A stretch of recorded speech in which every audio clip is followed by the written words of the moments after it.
Bir su filtri alarkən nəyə diqqət etmək lazımdır? Bu gün onun haqqında qısa bir video çəkəcəm.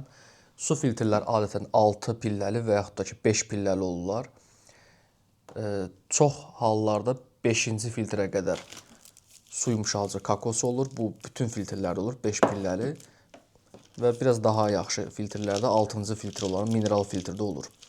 Amma 5 filtrli əgər filtr aparatı sizdə evdə varsa, əlavə olaraq mineral filtrdə üzərinə nə zaman istəsəz əlavə edə bilərsiniz. Yəni bu problem deyil. Ondan başqa diqqət olunmalı məqamlardan biri də su filtrinin içərisində olan su tankıdır. Antibakterial su tankı. Bu tankda 8-11 litrlik tanklar olurlar. Su tankı 8-10 litr olmağına baxmayaraq, bu o demək deyil ki, gündəlik 8 litr su verə bilər.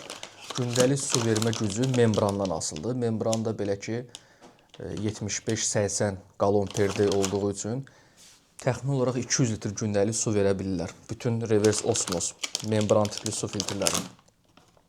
Və bundan başqa burada gördüyünüz bir səssiz işləyən bir motoru var.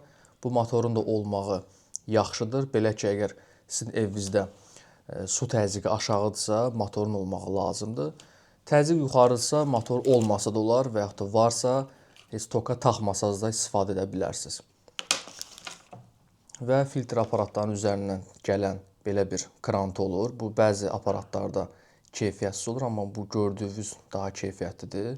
Həm çəkisi, mat xrom olmağı, görüntüsü də yaxşıdır və içərisinin bunun detalları da keyfiyyətli olduğu üçün gec sıradan çıxırlar. Bunu da alarkən soruşub, filtr satan şirkətin özündən soruşub dəqiqləşdirə bilərsiniz.